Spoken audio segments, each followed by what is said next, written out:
The recruitment office buzzed with the typical Tuesday morning energy of fresh-faced college graduates clutching their degrees and dreams of military careers. Fluorescent lights hummed overhead, casting harsh shadows across polished linoleum. Floors that reflected the nervous energy of dozens of potential recruits. The air conditioning worked overtime against the humid Georgia summer, but couldn't quite mask the underlying tension that permeated every military processing station across the country. Before we jump back in, tell us where you're tuning in from, and if this story touches you, make sure you're subscribed because tomorrow, I've saved something extra special for you. She entered through the heavy glass doors like a ghost materializing from the heat waves rising off the parking lot. Asphalt. While others wore their Sunday best-pressed khakis, crisp button-downs, and shoes that still bore price tag, she appeared in faded jeans that had seen better decades and a simple gray t-shirt that hung loose on her slight frame. But it was her footwear that drew every eye in the waiting area. Combat boots. Not the shiny black ones sold at military surplus stores to wannabe soldiers and weekend warriors. These were the real deal desert tan leather scarred by countless miles of unforgiving terrain.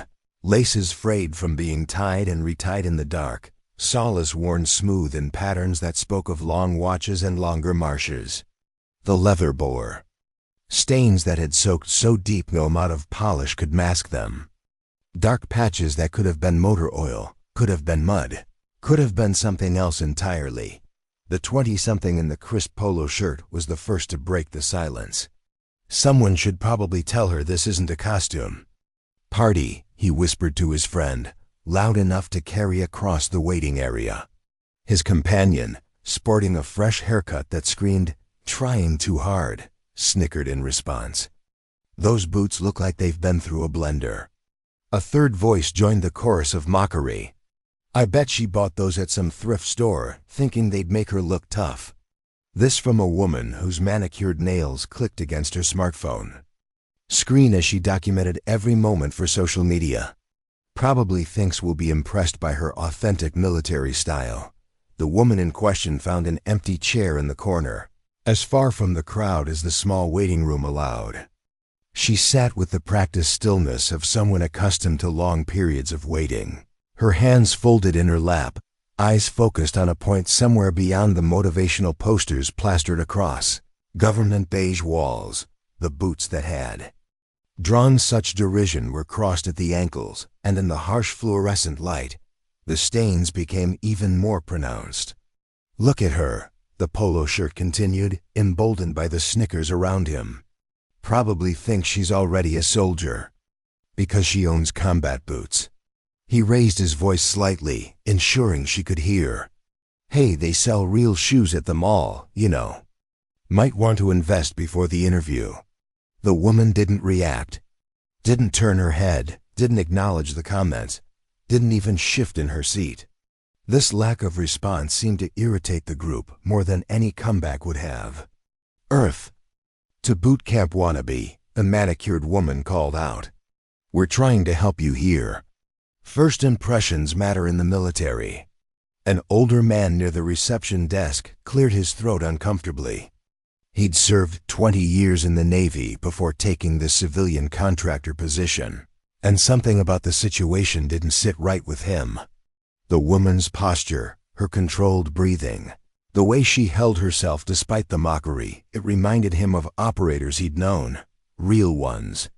But he kept his observations to himself, unwilling to wade into the drama. The reception area's dynamic shifted as more potential recruits arrived, each one gravitating toward the well-dressed group and away from the lone woman in the corner. The morning orientation wasn't scheduled to begin for another hour, but the social hierarchy was already establishing itself with ruthless efficiency. "I heard they're really cracking down on standards," a newcomer announced, pulling out his phone to join the documentation, probably weeding out people who don't take this seriously. His camera panned obviously toward the corner where the woman sat. "Some people watch too many movies," another voice added. "Think they can show up looking like they've been playing war games and impress the recruiters."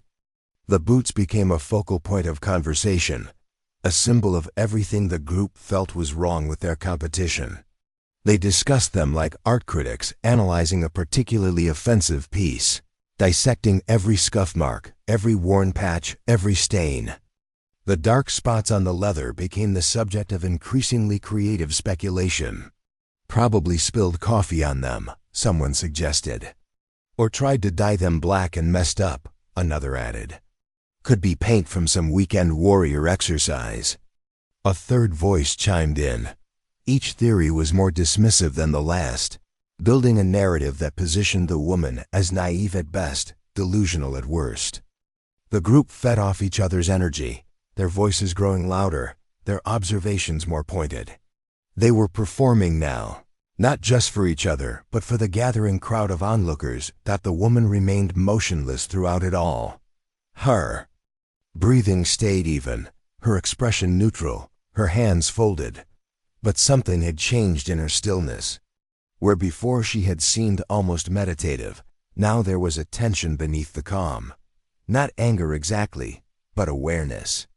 The hyper-alert stillness of someone accustomed to danger. A young man who'd been silent until now finally spoke up. "Maybe we should just leave her alone," he suggested quietly. "We're all here for the same reason." "The same reason?" The polo shirt turned on him with surprising venom. "Look around. Man, this is about joining the United States military, not playing dress-up. Standards matter. Discipline matters. And showing up looking like you've been crawling through mud doesn't exactly scream professional soldier." The young man shrank back into his seat, unwilling to challenge the group further. The woman in the corner might as well have been invisible for all the support she received from the other potential recruits. In their silence, they had chosen sides. As the clock ticked toward the scheduled orientation time, the energy in the room grew more charged. The well-dressed group had claimed the space as their own, their voices echoing off the walls, their confidence radiating outward like heat from a bonfire.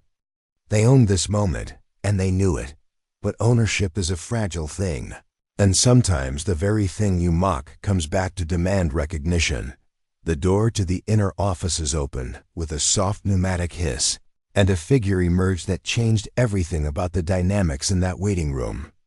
Master Sergeant Rebecca Torres carried herself with the unmistakable bearing of someone who had earned every stripe on her sleeve through blood, sweat, and the kind of dedication that couldn't be faked. Her uniform was immaculate, her posture perfect, but it was her eyes that commanded attention, sharp, assessing, missing nothing. She surveyed the waiting room with the practiced efficiency of someone accustomed to reading people and situations in seconds. Her gaze moved across the clustered group of well-dressed recruits, noting their expensive clothes, their nervous energy, their obvious discomfort now that actual military authority had entered the space. Then her eyes found the woman in the corner. For a moment, Master Sergeant Torres froze. Her professional composure flickered as recognition dawned, followed immediately by something approaching reverence. She looked at the boots, really looked at them, and her expression changed completely. The bloodstains weren't coffee spills or paint splatters or accidents from weekend war games. They were the kind of stains that came from holding pressure on wounds in the back of helicopters flying through hostile airspace, from crawling through firefights to reach wounded soldiers, from the kind of missions that existed in classified files and the nightmares of the people who lived through them. Master Sergeant Torres had seen those boots before, in a different place, under different circumstances, but she remembered. How could she forget? They had saved her life. Master Sergeant Torres approached the corner where the woman sat with steps that seemed to echo louder than they should in the suddenly quiet room. The mockery that had filled the air moments before evaporated like morning mist, replaced by a tension nobody quite understood, but everyone could feel. "Ma'am," Torres said, her voice carrying a respect that made every person in the waiting room sit up straighter. "I wonder if I might have a word with you in private." The woman looked up for the first time since entering the building, her eyes meeting the master sergeant's with a directness that spoke of equals recognizing each other across a crowded room. She nodded once and stood, her movements economical and precise. As they walked toward a side office, the polo-shirted young man couldn't resist one final dig. "Guess someone's in trouble before they even started," he muttered to his companions, though his voice lacked the confidence it had carried earlier. The door closed behind them with a soft click that somehow sounded final. In the waiting room, the atmosphere had shifted completely. The confident chatter died to uncomfortable whispers, then to silence. The recruits who had been so certain of their superiority minutes earlier now found themselves questioning what they had witnessed. Master Sergeant Torres wasn't the type to waste time on disciplinary conversations with obvious washouts. Her reputation preceded her 15 years of service, 3 combat deployments, recipient of the Bronze Star. She didn't suffer fools. But she also didn't show that level of deference to random civilians. Behind the closed door, a very different conversation was taking place. "Captain Martinez," Torres said, her voice barely above a whisper. "I wasn't sure it was really you at first." The woman, Captain Elena Martinez, smiled for the first time that morning, transforming her face from stoic to almost luminous. "Hello, Rebecca. It's been a while since anyone's used that rank." 7 years, Torres replied immediately. 7 years since Helmand Province, since the ambush that should have killed all of us. The memories flooded back unbidden. The convoy that had been traveling a route deemed safe by intelligence reports. The IED that had torn through their lead vehicle like tissue paper. The small arms fire that had erupted from 3 directions simultaneously, trapping them in a kill zone with nowhere to run and precious little cover. Torres had been 23. Then, a junior sergeant on her first deployment, assigned to a medical evacuation team that had responded to the distress call. What was supposed to be a routine pickup had turned into 12 hours of hell that tested every limit of human endurance and courage. Preparing and narrating this story took us a lot of time, so if you are enjoying it, subscribe to our channel. It means a lot to us. Now back to the story. Captain Martinez had been part of a classified special operations unit conducting reconnaissance in the area. When the ambush began, she could have withdrawn to safety. Should have, according to protocol. Her mission was intelligence gathering, not combat rescue. But protocol meant little when she heard the desperate radio calls from the trapped convoy. "You came anyway," Torres said, the gratitude still fresh in her voice after all these years. "Even though it wasn't your fight." "It became my fight the moment I heard those radio calls," Martinez replied. 27 soldiers pinned down in the open, 2 already wounded, 1 critical. No cover within 500 meters. The rescue that followed had become the stuff of legend among those who survived it, though the official reports were classified beyond the reach of most military personnel. Captain Martinez had appeared like a ghost in the firefight, moving through enemy positions with a precision that seemed impossible. She had called in airstrikes with coordinates so accurate they landed within meters of friendly forces without causing casualties.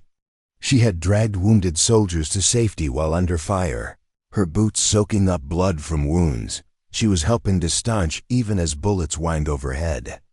"Your boots," Torres said, glancing down at the scarred leather that had caused so much derision in the waiting room. "Those are the same ones," Martinez nodded. "Some things you don't replace, some stains you don't try to wash out." The blood on those boots belonged to Staff Sergeant Michael Chun, a medic who had taken shrapnel in the abdomen during the initial blast. Martinez had applied pressure to his wounds for 6 hours while coordinating the defense of their position, her boots becoming saturated with his blood as she knelt beside him in the dirt. Chun had survived, had gone home to his wife and 2 daughters, had lived to see his children graduate high school because a woman in combat boots had refused to let him die in a desert on the other side of the world. But Chun's blood wasn't the only stain those boots carried. Private Johnson, Martinez said. Quietly, naming another soldier Torres remembered. Took a round through the femoral artery. Bled out faster than we could get a tourniquet on him. Torres closed her eyes, remembering. Johnson had been 19 years old, from a small town in Ohio. He joined the army to pay for college, planning to become a teacher. Instead, he died holding Martinez's hand while she whispered reassurances she wasn't sure she believed. Corporal Williams, Sergeant First Class Thompson, Lieutenant Rodriguez. Martinez recited the names like a prayer, each one representing another stain, another memory, another reason why those boots had become sacred to her. Some came home, some didn't. But they all bled on these boots, and I carry them with me everywhere I go. The silence stretched between them, heavy with the weight of shared trauma and mutual respect. Finally, Torres spoke again. "What are you doing here, Captain?" "At a recruitment station, I mean. You could walk into any base in the country and have your choice of assignments." Martinez was quiet for a long moment, her eyes distant. "I've been out for 3 years now. Honorable discharge after my psych eval came back with too many red flags. PTSD, they said. Unfit for continued service." The irony was bitter. The woman who had saved dozens of lives, who had been recommended for the Medal of Honor before politics and classification levels intervened, had been deemed too damaged by her service to continue serving. "But I can't stop," she continued. "Can't stop feeling like there's more I should be doing, more people I should be helping. So I thought maybe I could start over. Maybe as an enlisted soldier, I could find my way back to what matters." Torres stared at her in amazement. "You want to re-enlist? Start over as a private? If that's what it takes." "The military is the only place I've ever felt like I belonged. The only place where what I can do actually matters." Outside the office, the waiting room had fallen into an uncomfortable quiet. The potential recruits who had been so quick to judge now found themselves wondering what kind of conversation required this level of privacy and seriousness. Some began to suspect they had misjudged the situation entirely. The young man who had suggested leaving her alone earlier found himself thinking about his own motivations for enlisting. He'd joined for the college benefits, for the structure, for the chance to prove himself. But what if service meant something different to others? What if those boots represented experiences he couldn't begin to imagine? A middle-aged woman who had been silent throughout the earlier mockery spoke up quietly. "Maybe we should mind our own business," she said. "We don't know anything about her story." The polo-shirted ringleader bristled. "What's to know?" She showed up looking like she's been playing soldier in the woods. "This is a professional environment." But his words lacked conviction now. The master sergeant's reaction had shaken his certainty, and doubt was creeping in around the edges of his confidence. Back in the office, Torres was grappling with a decision that could change everything. "Captain, I can't let you do this," she said finally. "I can't let you throw away your rank, your experience, your record of service just to start over. The military needs leaders like you, not more privates." "The military already decided what it needs from me," Martinez replied with a bitter smile. "And apparently, that's nothing. The military makes mistakes, big ones, especially when it comes to understanding what trauma does to good soldiers." Torres leaned forward, her voice intense. "But I know someone who might be able to help. Someone who understands that the best soldiers aren't always the ones who come out unscathed." Martinez looked skeptical. "I've been through every channel. Rebecca, medical review boards, fitness for duty evaluations, appeals processes. The decision is final. Not every channel," Torres said. "There's someone you need to meet. Someone who's been looking for operators like you for a very specific kind of mission." She pulled out her phone and scrolled through her contacts until she found the number she was looking for. "Colonel James Harrison," she said. "Delta Force. He runs a program that doesn't officially exist. For soldiers who've been written off by the system, but still have something to offer. Martinez felt a flicker of hope she'd been suppressing for 3 years. What kind of program? The kind that values experience over paperwork. The kind that understands that some scars make you stronger, not weaker. Torres was already dialing. He's stationed at Fort Liberty, about 2 hours from here. As the phone rang, both women could hear the conversation resuming in the waiting room outside. The mockery had given way to uncertainty, then to speculation.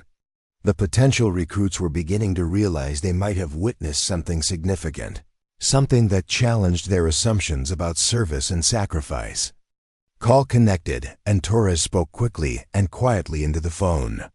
Martinez couldn't hear the other side of the conversation, but she could see Torres's expression growing more animated, more hopeful. "Colonel Harrison," Torres said. "This is Master Sergeant Torres, 18th Medical Battalion. I have someone here you need to meet. Someone who I think fits exactly what you've been looking for." She paused, listening, then glanced at Martinez. "Yes, sir, the Captain Elena Martinez. From the helmet incident." Another pause, longer this time. Then Torres was smiling. "He wants to see you," she said, hanging up the phone. "Today. He's canceling his afternoon meetings and driving down here himself." Martinez felt the world shift beneath her feet. For 3 years, she had been nothing more than a damaged veteran struggling to find purpose. Now, in the space of a single phone call, she was someone worth a Delta Force colonel's immediate attention. "What did you tell him about me?" she asked. "The truth," Torres replied. "That you're the soldier who pulled 27 people out of hell and came back to do it again. That you're the kind of person who bleeds on her boots and wears the stains like medals because you understand what they represent." Outside the office, the waiting room had been divided into 2 camps. Those who sensed they had misjudged the situation were growing quiet and reflective. Those who remained convinced of their initial assessment were doubling down on their mockery, though with less enthusiasm than before. But the dynamic was about to shift again, because Colonel James Harrison was already in his vehicle, driving toward a recruitment station where he would meet a woman whose combat boots told a story that would change everything. The black sedan with government plates pulled into the recruitment station parking lot exactly 93 minutes after Torres had made the phone call. Through the waiting room windows, the potential recruits watched as a figure emerged from the driver's seat, tall, lean, moving with the controlled precision that marked career special operations personnel. Even in civilian clothes, Colonel James Harrison commanded attention. He paused at the building's entrance, scanning the parking lot with eyes that missed nothing, cataloging vehicles, exit routes, and potential threats with the automatic efficiency of someone who had survived too many places where such assessments meant the difference between going home and going to the morgue. Old habits died hard in men like Harrison, especially when those habits had kept him alive through 17 years of missions that officially never happened. Inside the waiting room, the atmosphere grew electric with nervous energy. The polo-shirted young man who had led the earlier mockery shifted uncomfortably in his seat, suddenly aware that this was no ordinary recruitment day. The woman with the manicured nails had stopped documenting everything on her phone, sensing that whatever was about to unfold might not be appropriate for social media. "That's not a recruiter," whispered the middle-aged woman who had suggested minding their own business. Her husband had been military. She recognized the bearing, the way Harrison carried himself. Like violence was always an option, but never the first choice. Harrison entered through the glass doors with the measured steps of someone accustomed to making crucial decisions under pressure. His eyes swept the room once, taking in the cluster of nervous recruits, the empty corner chair where Martinez had been sitting, the closed office door behind which 2 women were having a conversation that would reshape both their futures. Master Sergeant Torres emerged from the office before Harrison could announce himself, her timing impeccable. "Colonel Harrison," she said, extending her hand. "Thank you for coming." "Rebecca Torres," he replied, accepting the handshake with the firm grip of mutual respect. "It's been too long. I heard about your Bronze Star recommendation, well deserved." "Thank you, sir. She's inside." Torres gestured toward the office.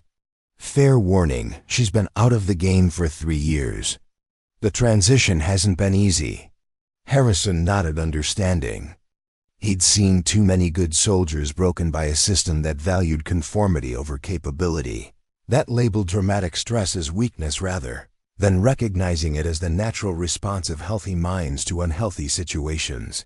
His program existed specifically for those casualties of bureaucratic short-sightedness. "Before I go in," he said quietly, "tell me about the boots." Torres's expression grew solemn. She was kneeling in blood for 8 hours during the helmet extraction. Wouldn't leave the wounded, even when the position became untenable. Those stains are from soldiers who lived because she refused to give up on them. And the ones who didn't live, their blood is there too. She carries all of them. Harrison absorbed this information with the gravity it deserved. In his line of work, he had learned to read people through their scars, their habits, their unconscious tells. A soldier who preserved bloodstains rather than washing them away was someone who understood the weight of loss in a way that couldn't be taught. He knocked once on the office door and entered without waiting for permission. Captain Elena Martinez stood as he entered, her posture automatically shifting to attention despite her civilian status. The movement was subtle but unmistakable muscle memory, trained by years of military discipline that no amount of discharge paperwork could erase. "Captain Martinez," Harrison said, studying her face with the analytical precision of someone who had spent his career evaluating human potential under extreme circumstances. "Or do you prefer Elena?" "Martinez is fine, sir." Her voice carried the controlled modulation of someone accustomed to briefing senior officers, though Harrison noticed the slight tension around her eyes, the way her hands remained perfectly still at her sides. Classic signs of hypervigilance, the perpetual alertness that marked combat veterans who had seen too much action. "I'm not here in an official capacity," Harrison said, settling into the chair across from her. "No ranks, no protocol. Just 2 soldiers having a conversation about possibilities." Martinez remained standing until he gestured for her to sit. Even then, she chose the chair that gave her the clearest view of both the door and the window. Another tell that confirmed Torres's assessment of her operational experience. "Master Sergeant Torres tells me you're looking to re-enlist," Harrison continued, "starting over as a private. That's an unusual career trajectory for someone with your background." "My background got me medically discharged," Martinez replied, with bitter honesty. "PTSD, they said. Unfit for continued service." Apparently, watching good soldiers die leaves psychological scars that make you a liability. Harrison leaned back, his expression thoughtful. "Tell me about Libya." The question hit Martinez like a physical blow. Libya hadn't been mentioned in her conversation with Torres, hadn't appeared in any of her official records. The mission itself was so highly classified that acknowledging its existence could result in federal prosecution.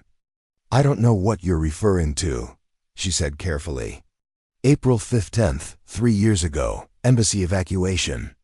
Hostile forces had surrounded the compound, cutting off all conventional extraction routes.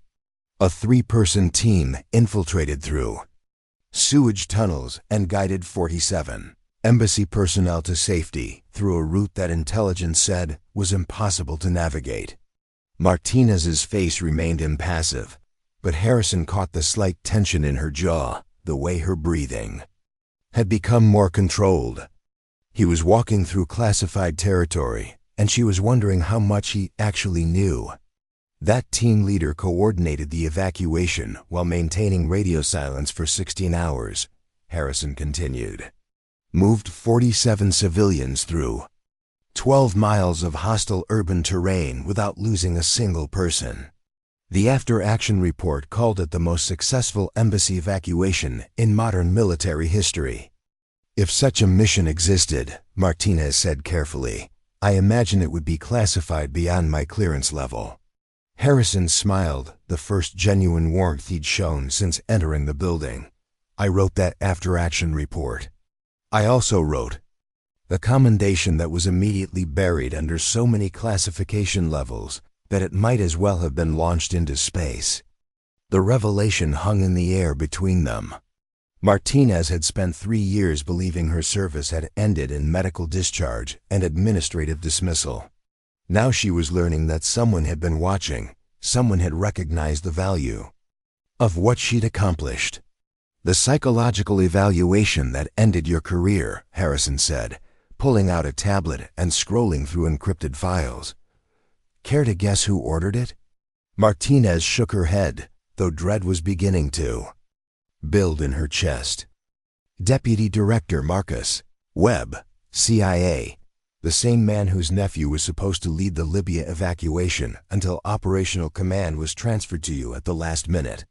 Harrison's voice carried the disgust of someone who had spent his career watching politics interfere with mission effectiveness. Webb's nephew came home with a Silver Star for exceptional leadership under fire.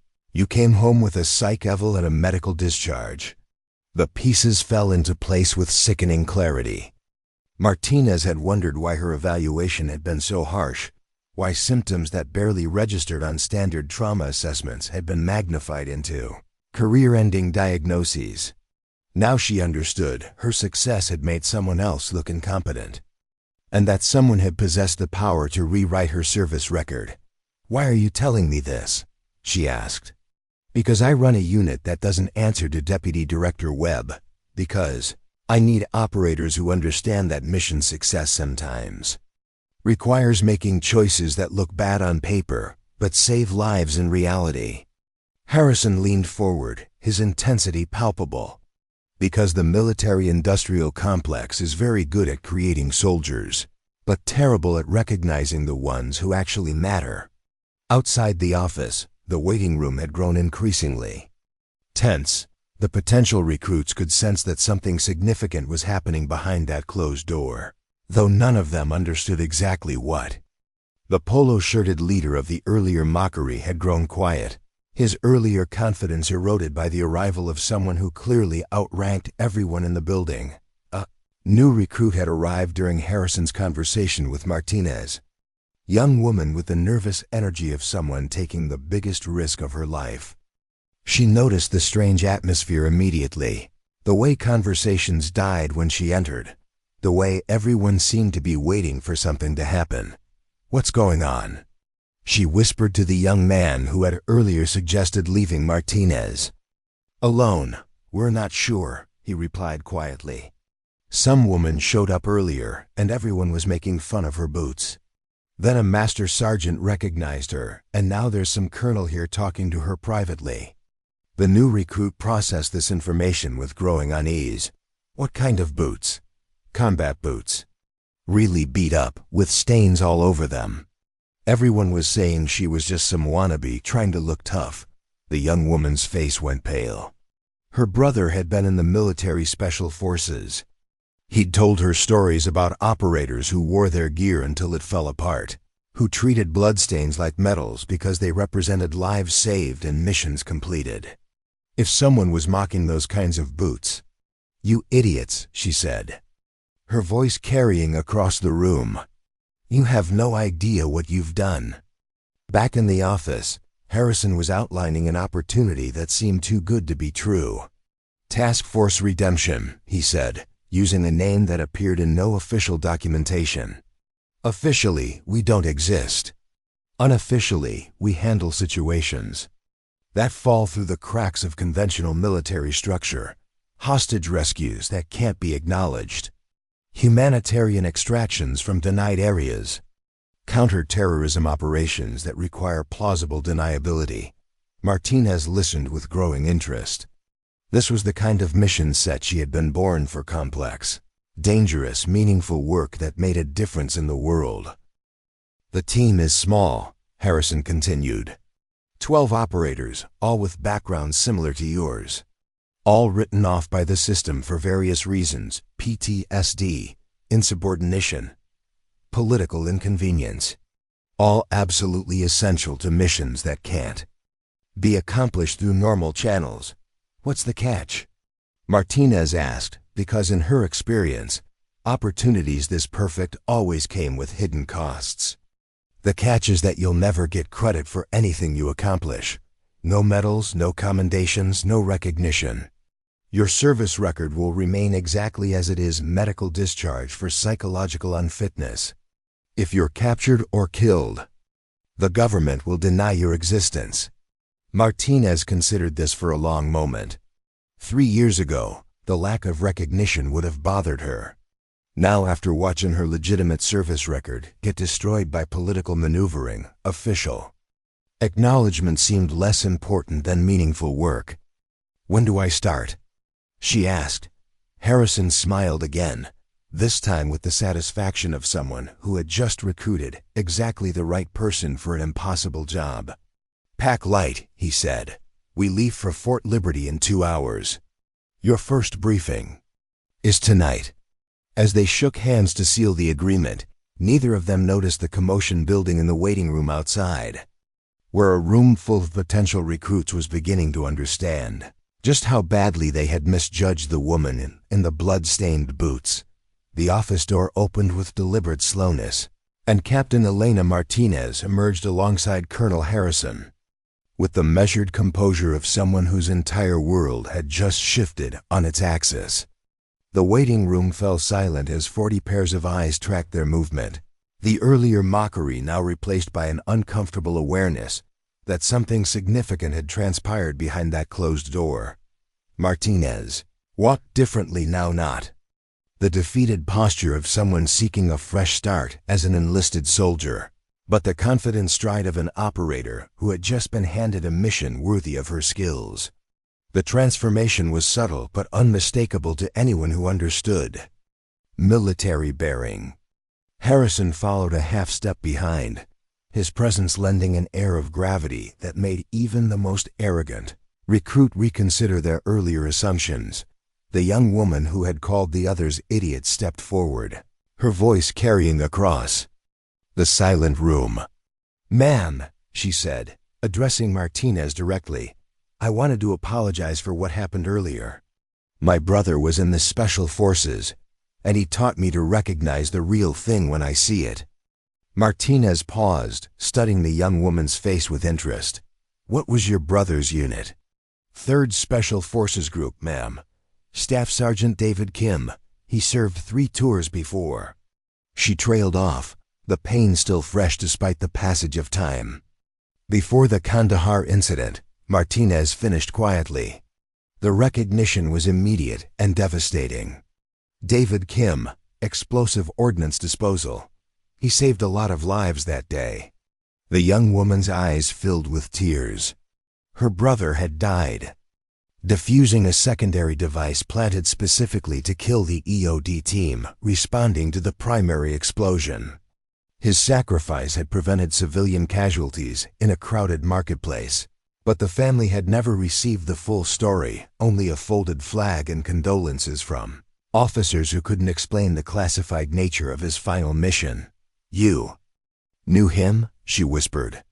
"I was the team leader who called in the EOD request," Martinez replied, her voice heavy with the weight of command decisions that had shaped too many lives. "David volunteered for the secondary device when we all knew it was a trap. He said someone had to do it, and he was the best qualified to do it right." The polo-shirted young man who had led the earlier mockery felt the blood drain from his face.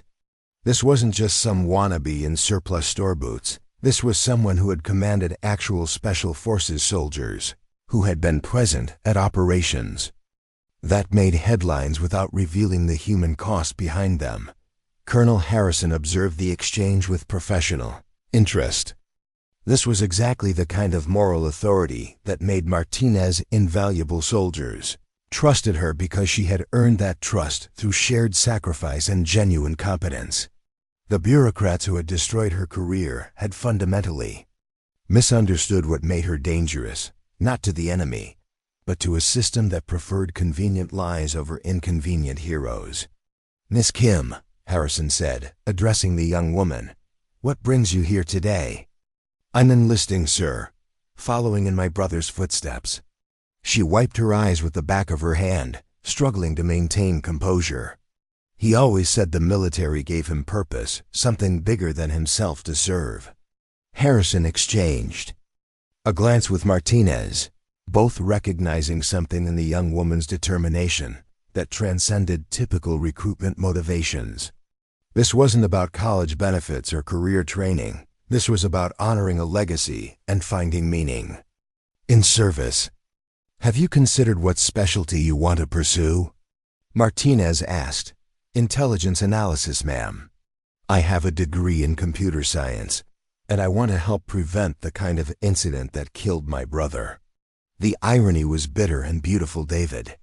Kim's sister seeking to join the same intelligence networks that had failed to detect the secondary device that claimed his life. But that failure had created someone uniquely motivated to ensure such intelligence gaps never occurred again.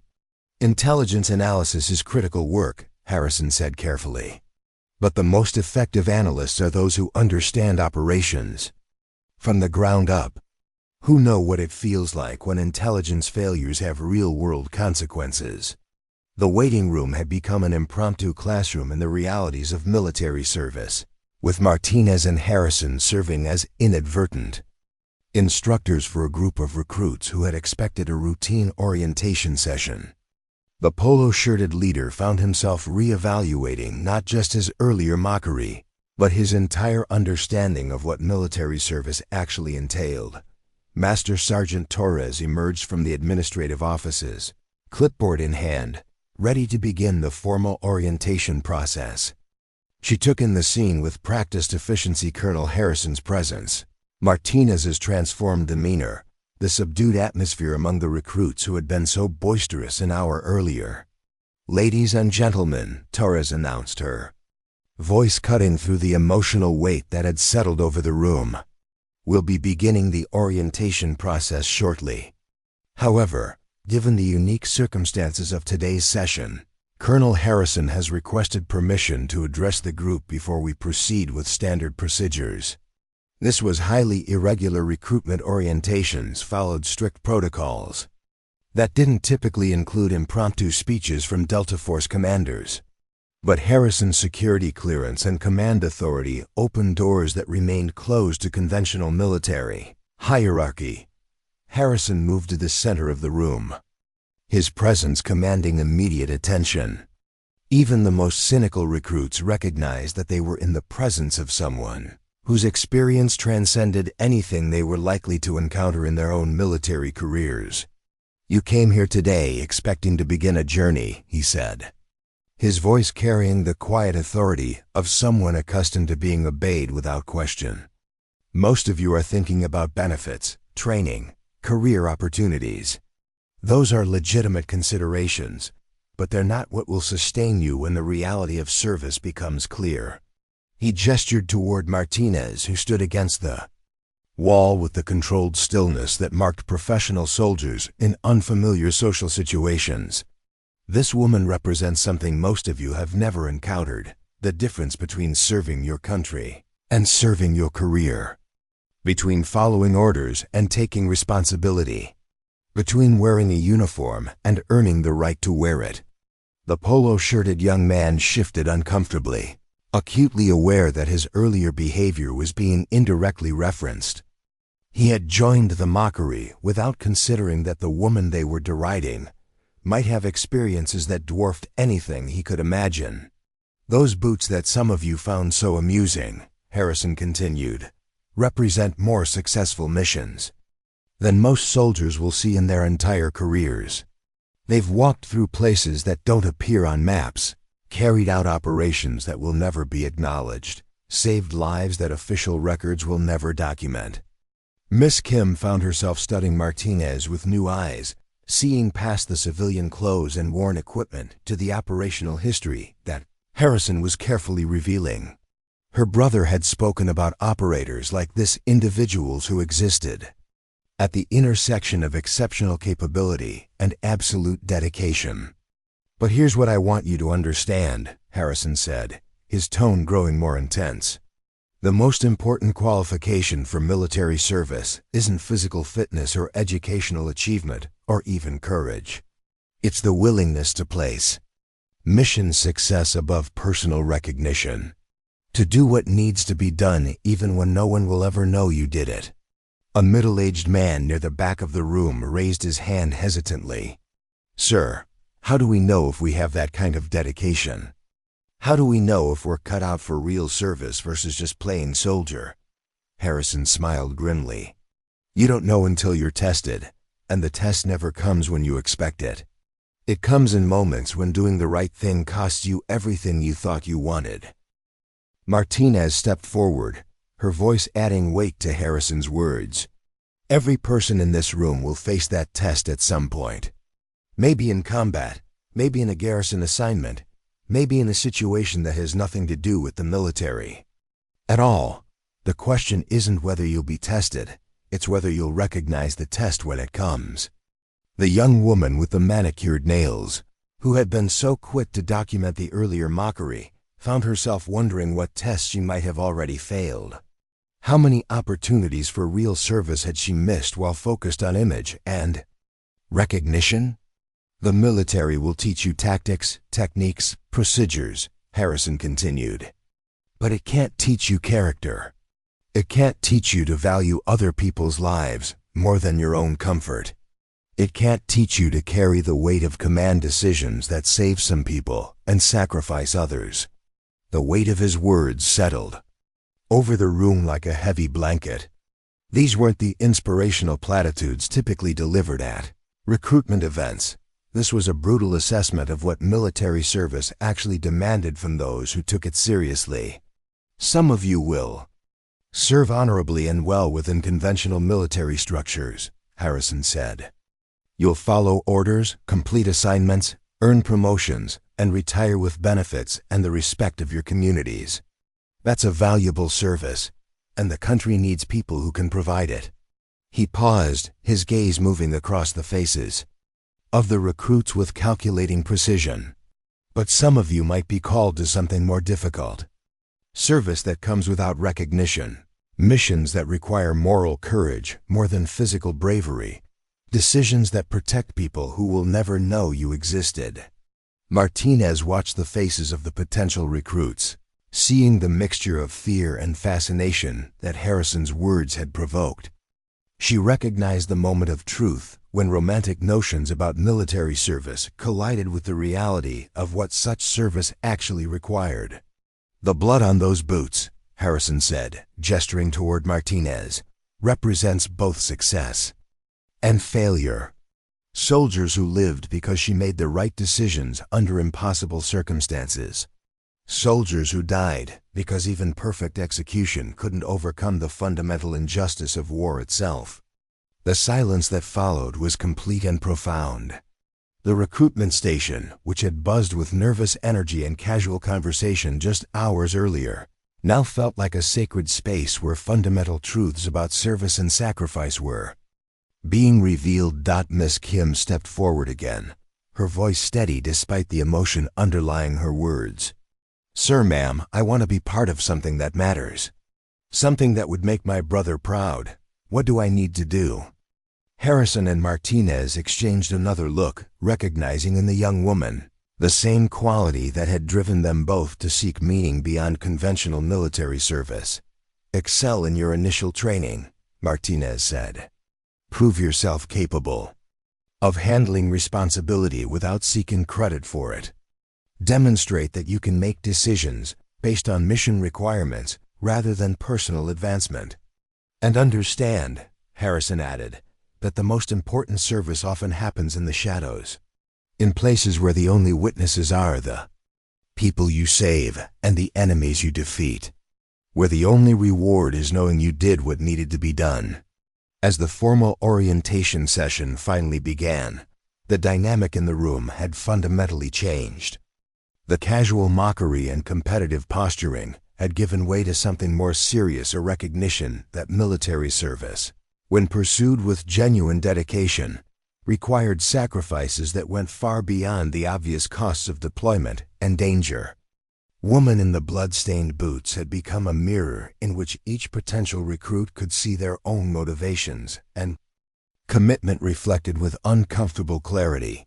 The formal orientation began with a documentary film about military traditions and values, but the recruits found themselves watching Martinez instead of the screen.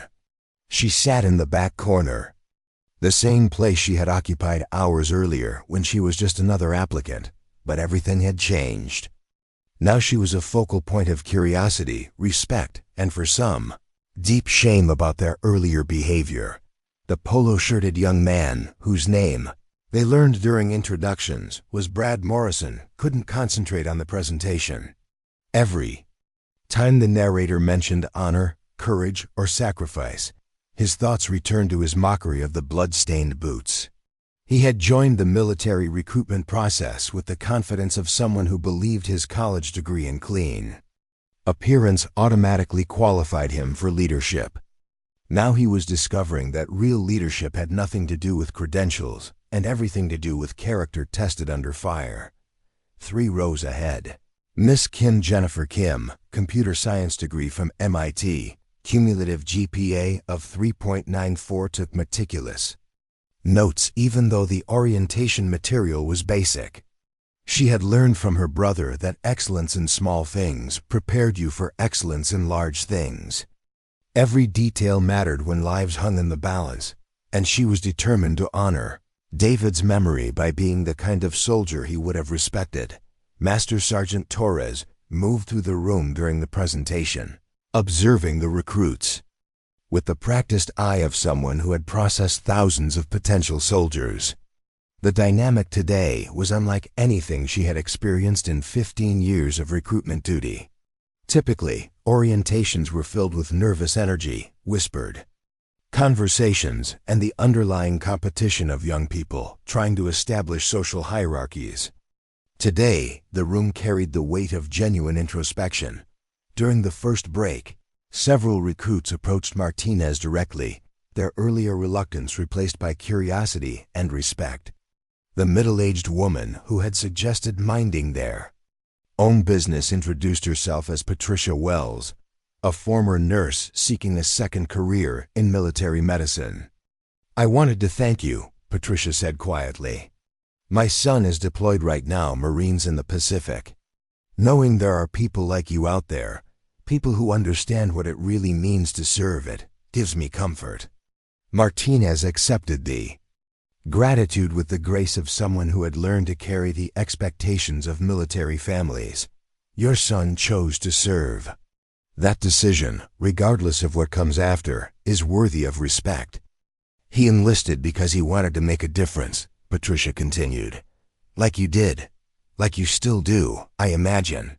The conversation was interrupted by Brad Morrison, who had been gathering courage throughout the break to approach Martinez.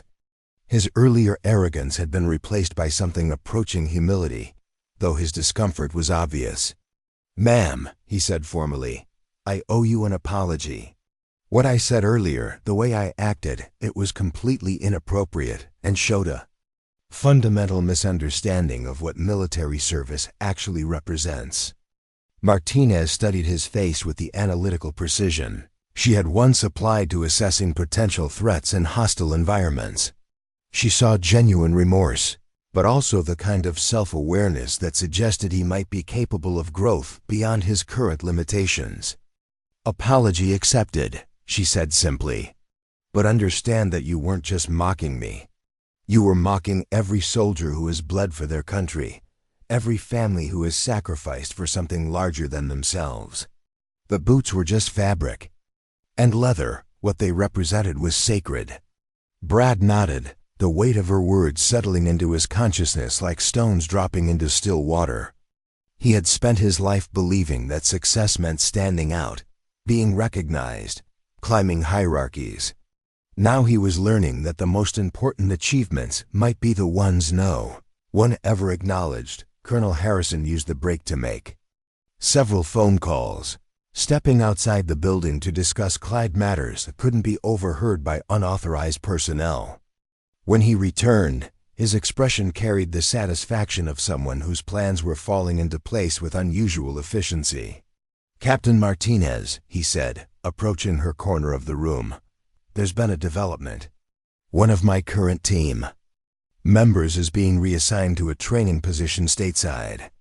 That means I have an immediate opening for someone with your specific skill set." The timing was almost too convenient to believe. Martinez had been a civilian for 3 years, had walked into a recruitment station that morning, expecting to restart her military career at the bottom, and was now being offered a position with an elite special operations unit. It was the kind of opportunity that suggested either extraordinary luck or careful orchestration. "What kind of timeline are we talking about?" she asked. "Wheels up tomorrow morning. There's a situation developing in Eastern Europe that requires immediate attention. Nothing we can discuss here, but it's exactly the kind of mission that Task Force Redemption was created to handle." Martinez felt the familiar stirring of anticipation that preceded dangerous operations. For 3 years, she had been adrift in civilian life, unable to find purpose or meaning in work that seemed trivial compared to the life-and-death responsibilities she had once carried. Now she was being offered a chance to return to the world where her skills mattered, where her decisions could save lives. "I'm ready," she said without hesitation. The orientation resumed with practical sessions on military customs, uniform standards, and administrative procedures. For most recruits, this was essential information for their upcoming journey through basic training. For Martinez, it was a reminder of the bureaucratic structure she would be bypassing entirely. Jennifer Kim excelled in every exercise, demonstrating the kind of analytical precision and attention to detail that made her an ideal candidate for intelligence work. She approached each task with the methodical thoroughness her brother had taught her, understanding that military excellence was built on a foundation of mastering fundamentals. During a session on military justice and the Uniform Code of Military Justice, Brad Morrison found himself thinking about accountability in new ways. The instructor explained how military law differed from civilian law, how the needs of unit cohesion and mission accomplishment created different standards for behavior and responsibility. "In civilian life," the instructor explained, "you're primarily accountable to yourself and your immediate family. In military life, your decisions affect the safety and effectiveness of everyone around you. A single person's failure can compromise an entire mission." Brad realized that his mockery of Martinez that morning had been more than just poor social behavior. It had demonstrated exactly the kind of selfishness that made someone unsuitable for military service. He had prioritized his own entertainment over consideration for others, had chosen cruelty over compassion, had valued appearance over substance. The psychological evaluation portion of the orientation process was conducted individually, with each recruit meeting privately with a military psychologist to assess their mental fitness for service. When Martinez's name was called, she exchanged a knowing look with Colonel Harrison. Her previous psychological evaluation had been weaponized against her career. This one would determine whether she was suitable for even more demanding responsibilities. Dr.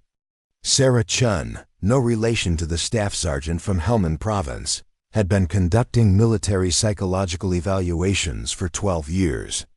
She had developed an ability to see through the careful presentations recruits prepared for these interviews, to identify the underlying motivations and psychological structures that would determine their success or failure under stress. "Ms. Martinez," Dr. Chen said, reviewing her file, "your case is quite unusual. You're seeking to re-enlist after being medically discharged for psychological unfitness. That's almost unprecedented." "The original evaluation was compromised by political considerations," Martinez replied honestly. "I'm hoping for a more objective assessment." Dr. Chun had reviewed Martinez's original psychological evaluation, and several elements had troubled her. The assessment seemed designed to reach a predetermined conclusion rather than to accurately evaluate mental fitness. The symptoms described didn't align with the clinical presentation, and the recommended treatment protocols were inappropriate for the supposed diagnosis. "Tell me about your civilian experience over the past 3 years," Dr. Chun said. "How have you been coping with the transition from military to civilian life?" Martinez was honest about her struggles, the difficulty finding meaningful work, the sense of disconnection from civilian society, the persistent feeling that she was wasting skills that could save lives. But she also described her volunteer work with veteran organizations, her mentoring of young people considering military service, her continued physical and mental fitness. "Most concerning to me," Dr. Chun said carefully, "is your apparent desire to return to high-risk operational environments after experiencing significant trauma. Some might interpret that as an inability to process past experiences in healthy ways." "With respect, Doctor," Martinez replied, "some people are designed for high-risk environments. Taking them away from those environments isn't therapeutic. It's like caging a wild animal. The trauma isn't from the work itself. It's from being prevented from doing the work that gives life meaning." Dr. Chun had encountered this perspective before, particularly among special operations personnel. There was a subset of military personnel who genuinely thrived in dangerous, high-responsibility environments who found civilian life more psychologically damaging than combat deployment. The challenge was distinguishing between those individuals and others who were simply avoiding psychological treatment through continued adrenaline-seeking behavior. What would you say to someone who argued that your desire to return to special operations represents an unhealthy addiction to danger and violence? Dr. Chun asked. Martinez considered the question seriously. "I would say that person fundamentally misunderstands what special operations work actually involves. It's not about seeking danger or violence. It's about accepting responsibility for outcomes that most people couldn't handle. It's about being willing to make decisions that might save hundreds of lives at the cost of a few. It's about understanding that some problems can only be solved by people willing to accept the psychological cost of solving them." Dr. Chun made notes on her tablet, recognizing the sophistication of Martinez's self-awareness. This wasn't someone running from trauma or seeking thrills. This was someone who understood her own psychological architecture and was advocating for placement in an environment where her specific capabilities could be most effectively utilized. "Final question," Dr. Chun said. "If you were to return to operational status and face a situation where following orders would result in unnecessary casualties, while disobeying orders might save lives but end your career, what would you do?" Martinez didn't hesitate. "I would save the lives and accept the consequences. Military careers are replaceable. The people we're sworn to protect are not." Dr. Chun finished her notes and looked up at Martinez with something approaching admiration. "Ms. Martinez, in my professional opinion, you are psychologically fit for military service.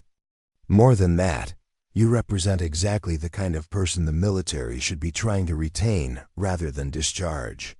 As Martinez left the evaluation room, she passed Jennifer Kim, who was heading in for her own psychological assessment.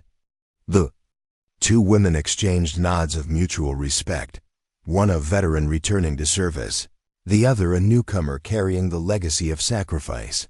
The day was ending differently than it had begun. A recruitment station that had witnessed mockery and judgment had become a place of transformation and recognition. Blood-stained boots that had been symbols of derision had become reminders of sacrifice and service. But the most important transformation was happening in the minds of the recruits themselves, as they began to understand that military service, real military service, demanded something far more significant than they had imagined when they walked through those glass doors that morning. 6 months after the recruitment station incident that changed everything.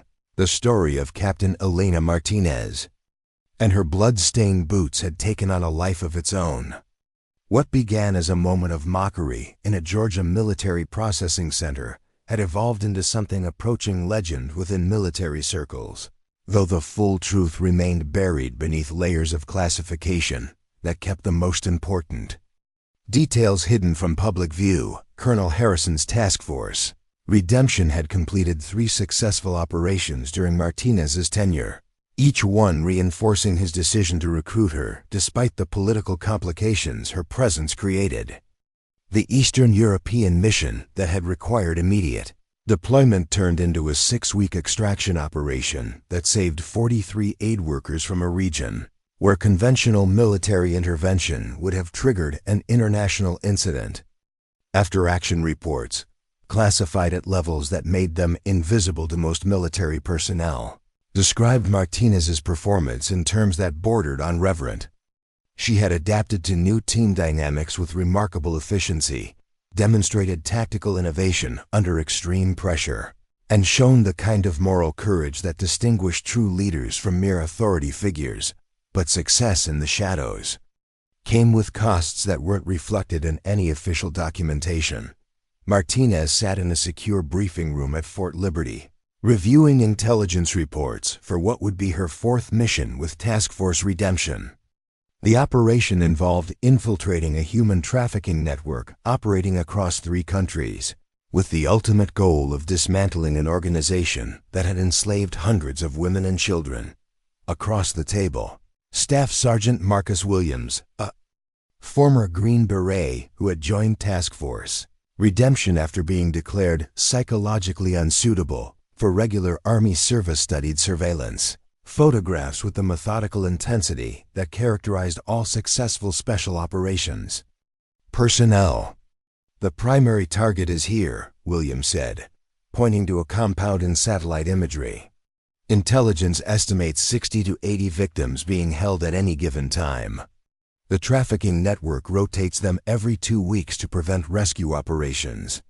From locating specific individuals, Martinez analyzed the tactical situation with the same precision she had once applied to embassy evacuations and combat rescues. The compound was designed to be impregnable from conventional assault, surrounded by civilian population centers that made military action impossible, protected by corruption networks that extended into local law enforcement and government officials. Time frame? She asked. 72 hours, replied Lieutenant Colonel Janet Morrison, no relation to Brad Morrison from the recruitment station, who served as Task Force Redemption's operations officer. Intelligence indicates a major movement of victims scheduled for this weekend. If we miss this window, those people disappear into networks we can't penetrate. The mission parameters were exactly the kind of challenge that had drawn Martinez back to special operations.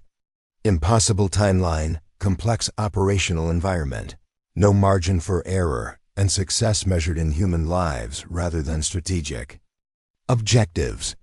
It was the work she had been born to do, even if no one would ever know she had done it. Team composition? Martinez asked. 4 operators plus local assets, Morrison replied. You, Williams, Petty Officer Chun from the SEALs, and Sergeant First Class Rodriguez from Delta Force. All volunteers, all expendable according to official records. The casual reference to their expendability was delivered without irony or bitterness. Everyone in Task Force Redemption understood that they existed in the spaces between official military doctrine and political necessity. They were deniable assets whose deaths would be attributed to training accidents or administrative errors, whose families would never know the true circumstances of their service. Martinez had made peace with this reality months ago. Her civilian life had been empty of meaning, filled with work that seemed trivial compared to the stakes she was accustomed to handling. Better to die doing something that mattered than to live doing nothing that made a difference. What about extraction? Williams asked. Standard protocol, Morrison replied. Success means you disappear into the civilian population and make your way to predetermined safe houses. Failure means you were never there. The briefing continued for 2 hours, covering intelligence assessments, tactical options, contingency plans, and the kind of minute operational details that would determine whether 60 to 80 human trafficking victims lived or died. Martinez absorbed every piece of information with the focus of someone whose decisions would carry life and death consequences. Meanwhile, 1,500 miles away, the recruitment station where Martinez's story had begun was experiencing its own transformation. Master Sergeant Torres had been promoted to Sergeant Major and transferred to a training position at Fort Moore, but her replacement, Master Sergeant David Patterson, had inherited an unusual legacy. The story of the woman in blood-stained boots had become part of recruitment station folklore, told to new groups of potential recruits as an object lesson in the difference between appearance and reality.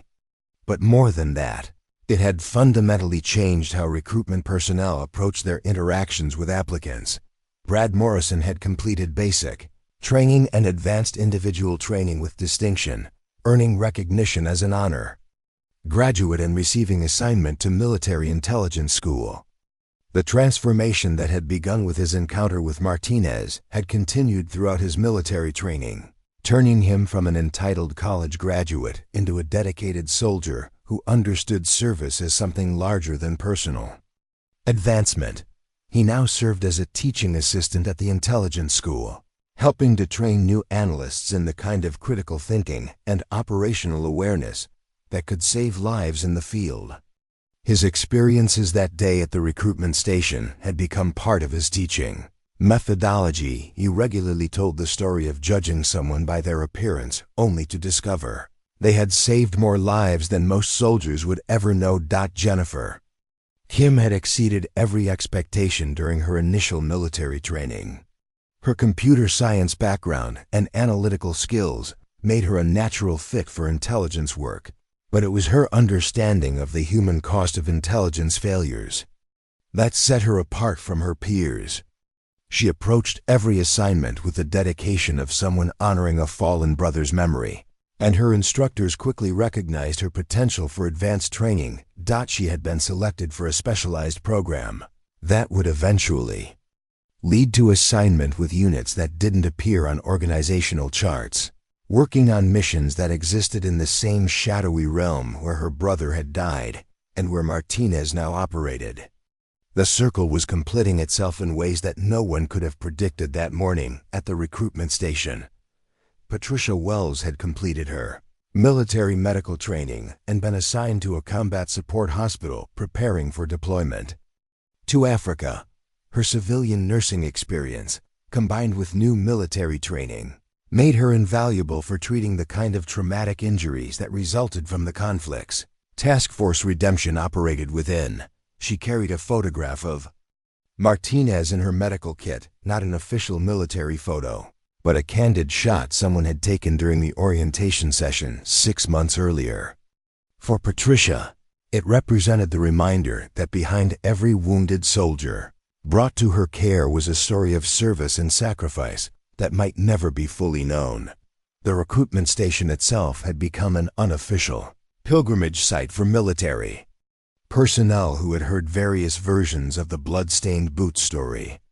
Officers and enlisted personnel would make detours during travel to visit the place where assumptions about heroism had been challenged and corrected. Dr. Sarah Chun had published a paper in the Journal of Military Psychology titled Reconsidering Trauma Assessment in Special Operations Personnel, using Martinez's case with appropriate anonymization as evidence that traditional psychological evaluation methods might be inadequate for assessing individuals whose optimal functioning required high-stress environments. The paper had sparked significant discussion within military medical communities about the need for specialized assessment protocols. Back at Fort Liberty, Martinez was making final preparations for what could be her most dangerous mission yet. The blood-stained boots that had caused so much derision 6 months earlier were being replaced with new gear appropriate for the operational environment. but she had kept them as a reminder of the path that had brought her back to meaningful service. Williams noticed her packing the old boots in her personal kit. "Bringing them along for luck?" he asked. "Bringing them along for perspective," Martinez replied.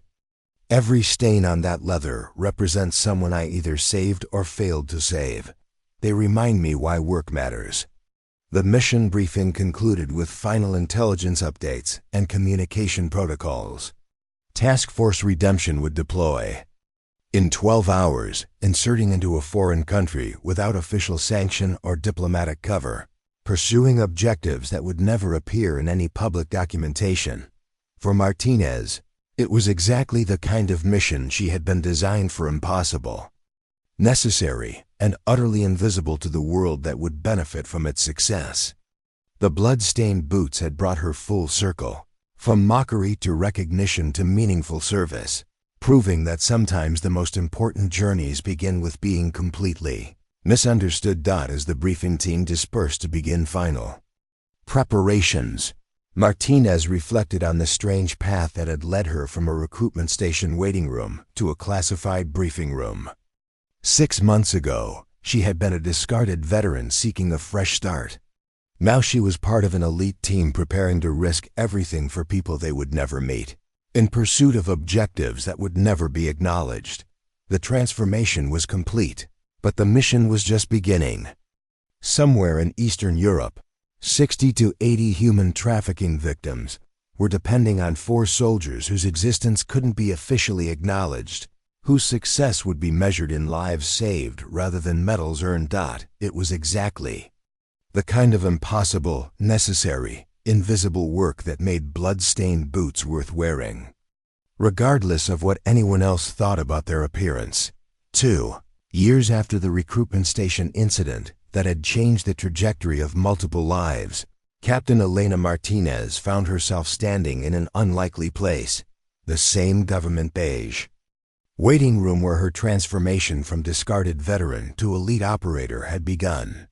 But this time, she wasn't seeking a second chance. She was delivering one. The young man sitting across from her bore the unmistakable signs of someone whose military career had ended badly.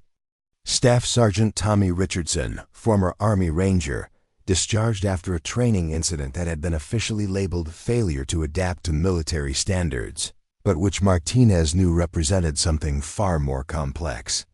Richardson's psychological evaluation read like a carbon copy of her own: PTSD, difficulty with authority, unsuitable for continued service.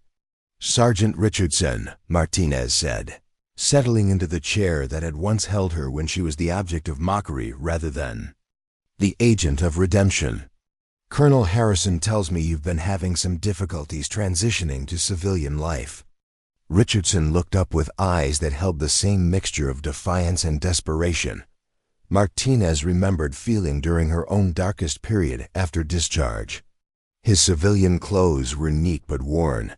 His posture carried the unconscious alertness of someone always scanning for threats, and his hands showed the calluses and scars that marked men who had done serious work in dangerous places.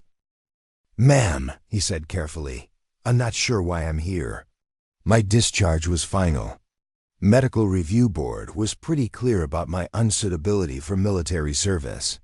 Martinez smiled with the understanding of someone who had walked the exact same path. Medical review boards make mistakes. Sometimes they confuse damage with dysfunction, trauma with unfitness. Sometimes they fail to recognize that the very experiences that make someone unsuitable for conventional military service make them perfectly suited for unconventional military service. The conversation was interrupted by the arrival of a familiar figure, Master Sergeant Rebecca Torres, now wearing the rank insignia of Sergeant Major, had returned to her original assignment after completing a tour as a training instructor at Fort Moore. Her presence here wasn't coincidental. She had specifically requested reassignment to this recruitment station because she understood its significance in ways that transcended normal military career management. "Captain Martinez," Torres said with genuine warmth, "it's good to see you again." "I take it this is about Sergeant Richardson?" "It is," Martinez confirmed. "His file reminds me of someone else who was once deemed unsuitable for military service." Torres reviewed Richardson's documentation with the experienced eye of someone who had processed thousands of military personnel files. The pattern was depressingly familiar. Excellent performance in combat situations, difficulty adapting to garrison environment, psychological evaluation that emphasized problems rather than capabilities, medical discharge that wasted years of training and experience. "Sergeant Richardson," Torres said, "tell me about your last deployment." Richardson's posture changed immediately. The defensive wariness that characterized his civilian demeanor was replaced by the confident professionalism that marked experienced combat veterans discussing their area of expertise. "Afghanistan, ma'am. Forward Operating Base Chapman. My team was responsible for reconnaissance and direct action missions in Kunar Province. 16 months in country, 47 successful operations, 0 friendly casualties under my leadership." "And what happened when you returned stateside?" Martinez asked, though she already knew the answer from experience. "Training incident during a live-fire exercise," Richardson replied, his voice growing tight with frustration. "New lieutenant ordered my team to advance through a danger area that intelligence had marked as potentially compromised. I refused the order and recommended an alternative approach. The lieutenant insisted on his original plan. I told him he was going to get people killed." Martinez and Torres exchanged knowing looks. They had both seen versions of this story countless times, combat-experienced personnel struggling to adapt to a peacetime military hierarchy that prioritized rank over expertise, protocol over practical knowledge. "What happened next?" Torres asked. "The lieutenant filed a complaint for insubordination. I was written up for failure to follow orders. The incident escalated to the commanding officer, who ordered psychological evaluation to determine my fitness for continued service." Richardson's voice carried the bitterness of someone who had been punished for preventing potential casualties. "The psychologist decided that my inability to accept legitimate authority made me unsuitable for military service." "And the alternative approach you recommended," Martinez asked, "would have accomplished the mission objective without exposing the team to unnecessary risk. The lieutenant's plan violated 3 separate safety protocols and ignored intelligence reports about enemy activity in the area." Martinez leaned forward, her interest obvious.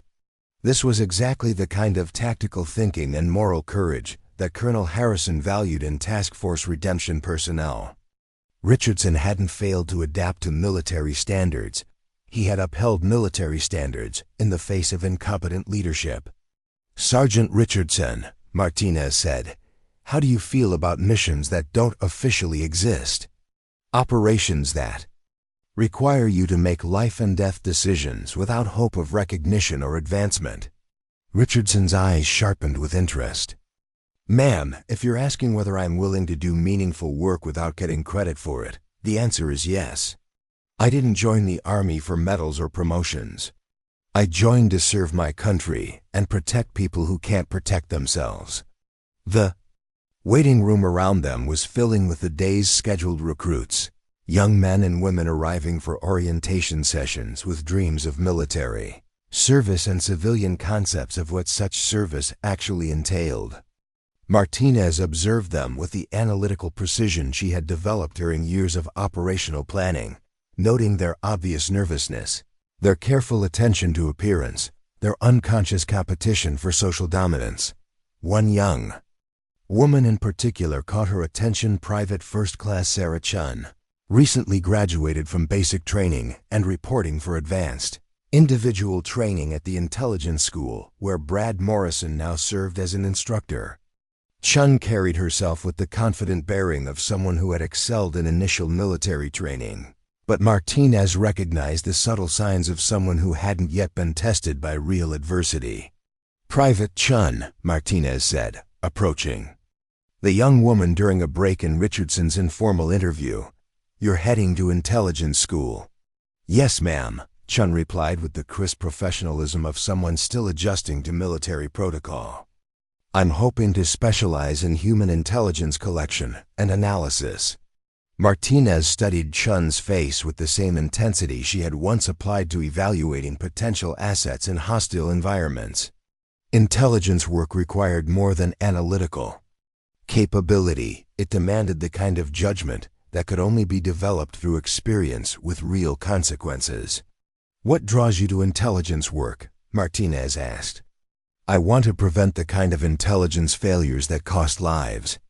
Chun replied without hesitation. My goal is to provide commanders with the information they need to make decisions that protect American personnel and accomplish mission objectives. The answer was textbook perfect, reflecting exactly the kind of dedication that military training programs were designed to instill. But Martinez had learned to distinguish between theoretical commitment and practical resilience, between classroom understanding and operational reality. Intelligence work often requires making decisions based on incomplete information, Martinez said. Sometimes you have to choose between bad options and worse options, knowing that people will die regardless of what you decide. How do you think you'll handle that kind of responsibility? Chun considered the question seriously, recognizing that this wasn't the kind of test she could pass through memorized responses or technical knowledge. Ma'am, I think the only way to handle that kind of responsibility is to focus on making the best decision possible with available information, accepting that perfect outcomes aren't always achievable, and learning from the consequences to make better decisions in the future. Martinez nodded approval. The answer demonstrated exactly the kind of mature thinking that separated effective intelligence personnel from those who cracked under pressure. Chung might have the psychological architecture necessary for the kind of work that kept people like Richardson and Martinez operational. Across the waiting room, Richardson was completing his own evaluation process with Torres, who had been conducting an informal assessment of his suitability for specialized assignment. The conversation had revealed exactly what Martinez had suspected. Richardson wasn't unsuitable for military service. He was unsuitable for conventional military service that prioritized compliance over competence. Sergeant Richardson, Torres said, I'm going to make a phone call. There's someone you need to meet.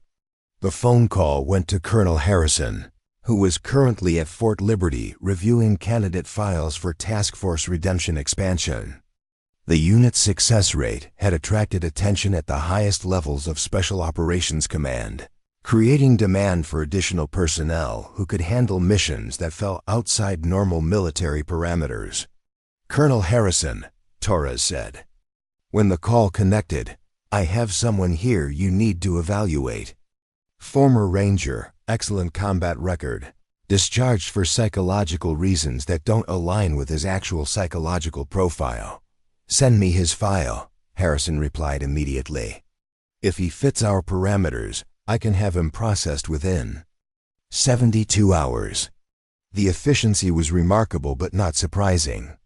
Task Force Redemption operated outside normal military bureaucracy, with authorization levels that cut through the administrative delays that typically characterized personnel actions. When Harrison decided someone was suitable for his unit, they could be operational within days rather than months. Martinez used the time during Richardson's phone interview with Harrison to observe the other recruits in the waiting room. The dynamic was remarkably similar to what she had experienced 2 years earlier: nervous energy, competitive positioning, judgment based on appearances rather than substance. But there was one crucial difference. Master Sergeant Torres had instituted new orientation procedures based on lessons learned from Martinez's experience. Instead of allowing recruits to form social hierarchies based on civilian credentials or superficial presentations, the orientation now began with a presentation about the diversity of military service and the danger of making assumptions about people's backgrounds or capabilities. Military service, Torres announced to the assembled recruits, takes many forms. Some of the most effective soldiers look exactly like what you'd expect. Others might surprise you. Some of our greatest heroes wear uniforms covered with ribbons and decorations. Others wear civilian clothes and carry gear that looks like it's been through hell. She gestured toward Martinez, who was sitting in her now familiar corner position. This woman once sat in the same chairs you're sitting in now. Some recruits that day made assumptions about her qualifications based on her appearance. Those assumptions were wrong in ways that taught everyone present important lessons about service, sacrifice, and the difference between looking like a soldier and being one. The presentation continued with specific examples of military personnel whose appearances might be deceiving: special forces operators who looked like college professors, intelligence officers who could pass for teenagers, combat medics who carried gear stained with the blood of soldiers they had saved. The point, Torres concluded, is that military service creates people who don't fit civilian categories. Your job as future military personnel is to recognize competence and dedication, regardless of how they're packaged. The lesson was having its intended effect. Instead of the casual mockery and competitive judgment that had characterized previous orientation groups, the current recruits were approaching each other with genuine curiosity and respect. They understood that anyone in the room might have experiences or capabilities that transcended obvious appearances. Richardson's phone interview with Harrison lasted 30 minutes and covered operational experience, psychological resilience, and willingness to accept assignment to missions that couldn't be officially acknowledged. By the time the call ended, both Martinez and Torres knew from Richardson's expression that he had found his path back to meaningful military service. "Welcome to Task Force Redemption," Martinez said as Richardson ended the call.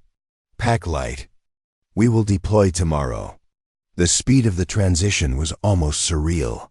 24 hours earlier, Richardson had been a discharged veteran struggling to find purpose in civilian life. Now he was being integrated into an elite special operations unit that handled missions at the highest levels of national security importance. But that was the nature of organizations like Task Force Redemption. They operated in the spaces between official military doctrine and practical necessity, recruiting personnel who had been discarded by conventional systems, but who possessed exactly the capabilities needed for unconventional challenges. As the day's orientation session concluded, Martinez found herself reflecting on the circular nature of her journey. She had entered this building 2 years earlier as someone seeking redemption, carrying the visible scars of service that had been undervalued and misunderstood. Now she was returning as an agent of redemption for others who had been similarly discarded. The blood-stained boots that had caused so much derision were no longer part of her operational kit. They had been retired to a place of honor in her personal quarters, a reminder of the path that had brought her back to meaningful service. But their symbolic power continued to shape how she approached her work and her relationships with other veterans who felt lost in the transition between military and civilian life. Private Chun approached Martinez as the orientation session ended, her expression serious. "Ma'am, thank you for the questions earlier. They made me think about intelligence work in ways I hadn't considered before." "Intelligence work will test you in ways training can't prepare you for," Martinez replied. "The key is maintaining your moral compass while adapting to situations that don't have clear ethical guidelines." "Will I see you again?" Chun asked. "I mean, will our paths cross during my military career?" Martinez smiled. "In this business, paths cross in unexpected ways. Focus on excelling in your training and being the kind of person who makes good decisions. Under pressure, the rest will take care of itself." As the recruits dispersed to begin their various military journeys, Martinez and Richardson prepared for their own departure. Task Force Redemption was deploying to Southeast Asia for a mission that would test every skill they had developed during years of special operations work. The mission involved infiltrating a network of military contractors who were selling weapons to terrorist organizations while operating under official protection from corrupt government officials. Success would require the kind of tactical precision and moral clarity that characterized the best special operations personnel. Richardson would be integrating into an established team while learning operational procedures that didn't appear in any training manual. Martinez would be serving as his mentor and evaluator, helping him transition from conventional military service to the shadow world where Task Force Redemption operated. As their vehicle departed the recruitment station for the final time, Martinez looked back at the building where her transformation had begun with mockery and achieved fruition through recognition. The blood-stained boots had served their purpose, carrying her from despair to redemption and enabling her to extend that same opportunity to others who had been similarly discarded. The work would continue, invisible and unacknowledged, in places that didn't appear on maps and for reasons that couldn't be publicly discussed. But it was meaningful work, work that made a difference in ways that transcended official recognition or career advancement. Sometimes, the most important victories were won by people no one would ever know had fought, wearing gear that looked like it had been through hell, because it had been through hell, carrying the stains and scars that marked real service rather than performative service. The blood-stained boots had told a story that needed to be heard. About judgment and recognition, about the difference between appearance and reality, about the kind of service that mattered most because it demanded everything while promising nothing. 3 hours into their flight toward Southeast Asia, Richardson found himself studying Martinez with the analytical eye of someone trying to understand a phenomenon that defied conventional military categories. She moved through the aircraft with the fluid efficiency of someone equally comfortable in combat zones and diplomatic receptions, equally capable of planning complex operations and mentoring struggling veterans. "Captain," Richardson said during a break in their mission planning, "can I ask you something personal?" Martinez looked up from the intelligence briefings she had been reviewing, her expression encouraging him to continue. "That day at the recruitment station 2 years ago, Torres told me some recruits were mocking your boots. How did you keep from responding? How did you maintain that level of control when people were judging you for something they couldn't possibly understand?" Martinez was quiet for a long moment, considering how to articulate lessons that had taken years of painful experience to learn. "The blood on those boots belonged to soldiers who trusted me with their lives," she said finally. "Every stain represented someone's son, daughter, brother, sister. When people mocked those boots, they weren't really mocking me. They were mocking the sacrifice of people they had never met, but who had died protecting their freedom to make ignorant judgments." She paused, looking out the aircraft window at clouds that stretched endlessly toward the horizon. "My anger wouldn't have honored those sacrifices. My response wouldn't have educated those recruits about the reality of military service. Sometimes, the most powerful thing you can do is let your actions speak for themselves." Richardson absorbed this perspective with the seriousness of someone who had made his own share of command decisions under pressure. "What about the recognition? Doesn't it bother you that most of what Task Force Redemption accomplishes will never be acknowledged?" "Recognition is a luxury," Martinez replied. "When you're pulling wounded soldiers out of kill zones, you're not thinking about medals. When you're preventing terrorist attacks, you're not worried about whether anyone will know you prevented them. The work is the reward." Their conversation was interrupted by an encrypted communication from Colonel Harrison, providing final intelligence updates for their upcoming mission. The weapons trafficking network they were targeting had connections that reached into the highest levels of several governments, making conventional military action impossible and requiring exactly the kind of deniable operations that Task Force Redemption specialized in. Back at the recruitment station, Private Chun was completing her final administrative processing before departing for intelligence school. She carried with her a small notebook where she had written down key insights from her conversation with Martinez.